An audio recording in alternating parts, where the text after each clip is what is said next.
Hello everyone, welcome back to my channel. My name is Joseph and it's great to have you here today. I want to start off today's video by thanking everyone that has subscribed to the channel. As of the making of this video, it's up to 32 subscribers now, and I am really excited.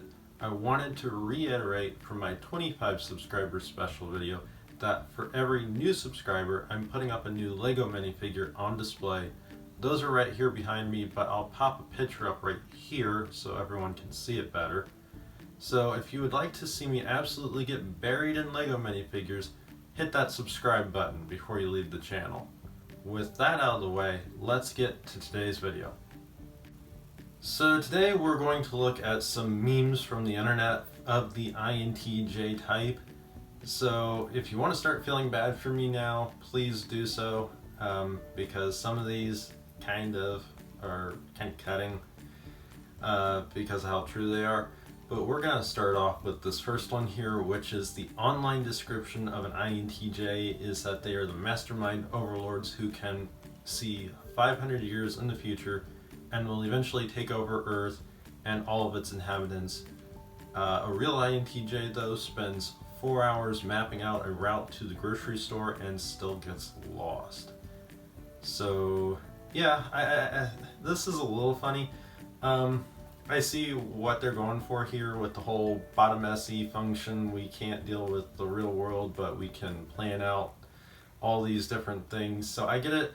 I'm actually not that bad with the sensory world. I do run into things. That's something else though entirely. But what I've learned through life, in particular because I've spent a lot of years in retail, I've actually kind of outgrown a little of this. I'm not saying I'm perfect. Good grief, no, I'm not perfect. But yeah, a little of this. I can see where it's coming from. It's a little funny. So this next one has a big warning INTJ on it, and it's a really long list. I'm not going to go over the whole list, as that would take way too long. I am going to call out a couple of interesting ones here. Like the very first one is we dislike surprises. That's generally true. It kind of depends. I don't like surprises that take me out from what I've planned for the day. If I have a plan in my mind and I start acting on it, I don't like the disruption from that. So it just depends on the surprise. One of the others down a little bit further, it's 3, is we dislike getting gifts. That's not me actually. I like getting gifts. Kind of depends on what it is. If it's something that I like or wanted, then yes, I like getting the gift. If it's not something I want, not something I need, not something that's even remotely practical, then I'm not gonna like it. But yeah, it's one of those things, and I don't see as it burdens us with the need to reciprocate, because I actually like giving gifts, so that doesn't really fall into me in particular. But have a look at that list, see what you think. Some of it's true for me personally, some of it's not. It's kind of one of those things with asterisks at the end there saying yes, this is and this isn't. Yeah, but then it ends with, now that you know the ground rules, it may be safe to interact with me. And I like how it says it may be safe to interact with me, because yes, even though you have all the ground rules, you may still not be safe to interact with me. So this next one's pretty funny. Overall, I don't understand some of the pieces of it, partially because I don't know what MySpace is. So if you know what MySpace is and you're pitying me now, I said that in the beginning of the video, you can pity me at any point in time. Times nothing was said. Yeah, that may be true for me a little. I've probably said nothing at times. Chickened out halfway through the conversation. Never had that happen before, so don't really get that. And the other one where the subject was changed to quantum physics. Okay, I've changed the subject probably once or twice, but never to quantum physics because I just don't know quantum physics.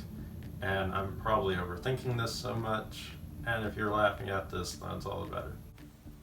So I like this one of Moriarty Holmes, where he says that it's not that we're more intelligent, It's that we're more efficient, but thereby being more efficient means that we're technically more intelligent because we're not expending unnecessary resources and doing a bunch of other things to get to the answer. Which is funny because to a certain degree it's very true. And I'm not saying I'm more intelligent than anybody else, because I fully believe that there are a lot of people way more intelligent than I am or ever will be. And I probably sound really bad by saying that right now. Really arrogant. But moving on. So if you see this one and you don't understand, then the gist is that INTJs, we plan a lot, and I can attest to this. I do quite a bit of planning before I do something, sometimes more so than others. Because of how I've lived through life, I've actually gotten to the point where I try not to plan so much and I just do. I plan as I do it. But to tell an INTJ they have not planned enough, you're just asking for trouble, so don't do it. If you would like an explanation for this one, here's your explanation.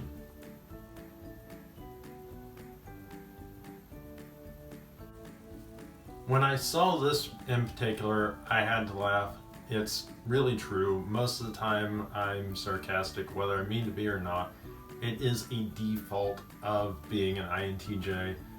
It's one of the functions, actually. It's in the function stack. Nobody pays attention to it. That's because it's just above FI.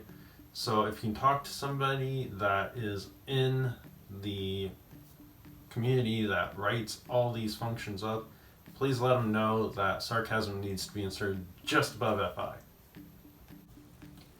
So when I saw this one, the first thing that came to mind is that it was pretty cute, pretty funny. ENFPs, I have one in my life that I know, and she's a really, really nice person. The cold, hard, logical fact of INTJs is that we actually do have emotions. They just get repressed a lot sometimes. So depending on the INTJ and how they've lived their life, they may or may not be willing to actually show the emotions. And when we do show emotions, it gets lost in the translation because we don't understand everybody else in the emotions. So I like this one. It's not 100% true to me because I actually try to show emotions to everybody.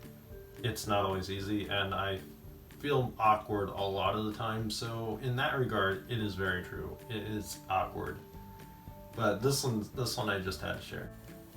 So this one could take a lot of explaining, and if I try to explain it, I feel like I'm going to wind up sticking my foot in my mouth more so than actually getting a good point across. So I will let you all laugh at it, and I will just move on. This one right here is very, very true. If I have not met you before, then I have no way of knowing what you like, what you're wanting to talk about. I have no background on you, no background information. So it's not easy for me to talk to you. I sooner let anybody else, anybody that has any conversation skills whatsoever, talk with you, and I will stand there and listen and start taking in information to then maybe, possibly join the conversation. But don't count on it. So for anybody that wonders what's going on in INTJ's brain, this is it. This has happened to me. This is something that I do. Maybe not completely rude like this, but it is something that I do. I have thought ahead of people. I have gotten to their point before they have in certain circumstances. And I've thought past what I would rather be doing, what else I would be doing at the point in time. So yes, it's a thing, it's true, unfortunately. I apologize to everyone out there that has had to deal with me and the fact that I do this. And hopefully that apology is enough and y'all can laugh and have fun. I almost didn't put this one in the video just because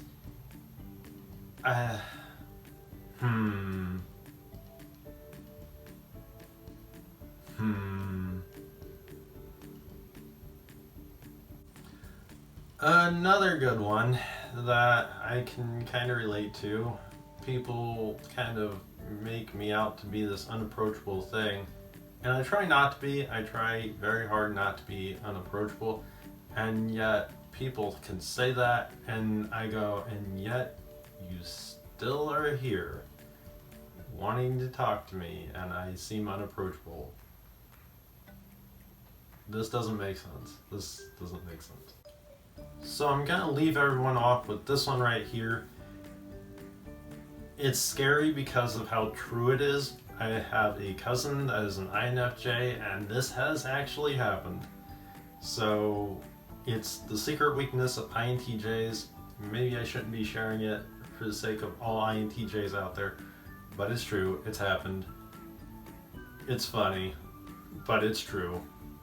Alright everyone, that does it for today's video. If you enjoyed the video, don't forget to hit that like button as well as subscribe to the channel if you aren't already. Also, if you have any other memes for INTJs that you think are funny, pop those in the comments section down below and I will see you there. And I will also see you in my next video. Bye!